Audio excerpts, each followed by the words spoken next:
जय गुरुदेव। जब महात्मा चुप हो जाते हैं तो कुदरत का नजारा होता है। कुदरत के नजारे में प्यारे दुष्टों का सफाया होता है। जी हाँ मेरे प्यारे भाइयों और बहनों, भविष्य में आने वाली बीमारियां डॉक्टरों की जुबानों को बंद कर देंगी और कहला देंगी कि हमारे पास इस बीमारी का कोई उपचार नहीं है। परम पूज्य बाबा जय गुरुदेव जी महाराज का अति दुर्लभ सत्संग आप सभी प्रेमी भाई बहनों के बीच आज इस वीडियो में हम लेकर आए हैं। आप सभी प्रेमी भाई बहन बड़े गौर से इस सत्संग के एक एक शब्दों को सुनिए और जन जन तक शेयर कीजिए, जिससे परम पूज्य बाबा जय गुरुदेव जी महाराज की अमर वाणी जन जन तक पहुंच सके। जय गुरुदेव। तुम भजन करते हो तो भजन करने वाले का स्वभाव नर्म होना चाहिए। संत मत दीन गरीबी का मत है। प्रेम और नम्रता के साथ एक दूसरे की जाहिरी गलतियां या दोषों को भुला देना चाहिए और आपसी मतभेदों को नजरअंदाज करना चाहिए। जो सत्संग में फूट का बीज बोते हैं वे सही मायने में संत मत के सत्संगी नहीं हैं। ऐसा सत्संगी आज्ञा का उल्लंघन करने वाले लड़के की तरह है और उससे बचते रहना चाहिए। सत्संग में नेता बनने की भावना नहीं होनी चाहिए। सत्संग में एक ही नेता होता है, वह है गुरु। समर्थ गुरु ही एक घाट पर शेर और बकरी को बैठाकर पानी पिला सकता है। जो नकल करेंगे उनको धोखा हो जाएगा और उनका नुकसान भी हो जाएगा। इसलिए सत्संग में बैठकर अपना लक्ष्य भजन का होना चाहिए। मैं आपकी मदद करना चाहता हूँ। मैंने आपके लिए हर तरह की मेहनत की है। अगर आप देखते तो समझते कि मैं कितनी मेहनत करता हूँ। मेरा क्या है, मैं तो अपना प्रारब्ध लेकर आया हूँ। 2 रोटी और 1 कपड़ा मिल ही जाता है और चाहिए ही क्या। लेकिन जब आपके कष्टों को देखता हूँ तो सोचता हूँ कि आप सबको अपनी आवाज सुना दूं। यह भगवान का संदेश है। कोई यह न कहे कि मुझे नहीं बताया गया। आने वाले भयंकर समय में आपकी रक्षा हो जाए, मैं यही चाहता हूँ। जो दाना कील में लगा रहेगा वह सही सलामत बचा रहेगा और जो दाने पाटों के बीच में आ जाएंगे वह एकदम पीस दिए जाएंगे। मैं चाहता हूं कि सब उस कील में लगे रहें ताकि बच जाएं। बाबा जी की बातों को आप लिख कर रखो। बाबा जी ने यह बात कही, मुसीबत का समय मिलजुल कर काटना चाहिए।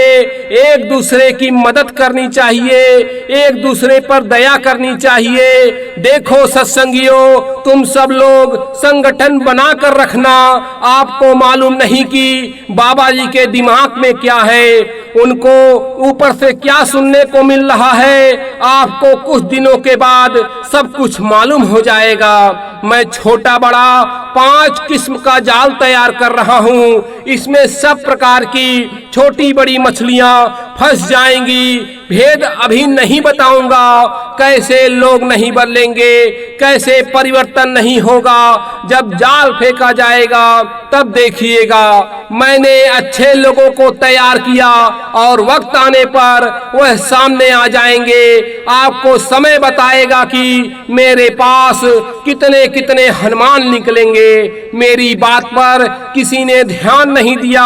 अगर लोगों ने मेरी जरा सी मदद कर दी होती तो सारा देश खुशहाल सुखी व संपन्न हो जाता।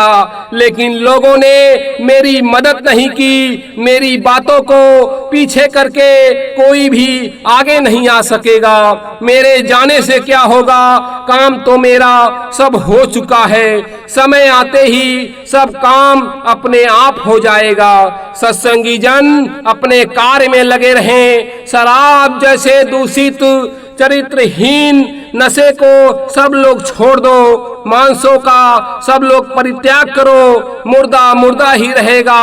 सब में रूह यानी जीवात्माएं हैं। भयंकर बीमारियों से बचने और अपने बच्चे, देशवासियों और जनता को बचाना है तो अंडों का खाना भी बंद करो। पंछियों का मांस और भी विषकारी बीमारीदायक है। भविष्य में आने वाली बीमारियां डॉक्टरों की जुबानों को बंद कर देंगी और कहला देंगी कि हमारे पास इस बीमारी का कोई उपचार नहीं है। देव मूर्तियां और गोपनीय उसका आभास छम रह जाएंगे। अंत में लोगों को घोर पीड़ा कष्ट को दूर करने के लिए महात्माओं की खोज शुरू हो जाएगी। देश निर्धन हो चुका है, जनता का चरित्र जा चुका है, सत्य खत्म हो चुका है, इंसानियत से लोग मुकर चुके। प्रभु की गति टारे नहीं टरे, अरे मन धीरज क्यों न धरे। निगाहों के महासैलाब से कहा कि प्रेमियों, यह लघु सम्मेलन है। रात को भूतों की टोली आई थी और कहने लगी कि बाबा जी, इस कार्यक्रम में आप हमसे भी सेवा ले लीजिए। हमने कहा अभी ठहरो, आगे एक विशाल कार्यक्रम होगा जिसमें भूतों से सेवा ली जाएगी और उस कार्यक्रम की सूचना 9-10 महीने पहले ही दे दी जाएगी। भूत क्या काम करेंगे? रात को 12 बजे जाएंगे और आपको जाकर कान में ऐसी बात कहेंगे कि आप दौड़ पड़ेंगे। 20 आदमी रोकेंगे, फिर भी आप रुक नहीं सकते। तस्वीर की पूजा मत करो, इसको रखिए या दीवार पर टांग दीजिए, परंतु उस पर फूल, बत्ती, चंदन, धूप वगैरह चढ़ाइए मत। तस्वीर याददाश्त के लिए होती है। इस तरह के पोल पर एक यह रास्ता बताने वाला है। लोग बाद में टेकी हो जाते हैं। महात्मा के जाने के बाद यह ठीक नहीं। संतों ने तस्वीर पूजने का कभी आदेश नहीं दिया। जब मैंने अपने स्वामी जी महाराज से कहा एक फोटो अपनी दे दीजिए, तो उन्होंने कहा बेटा तस्वीर क्या करोगे?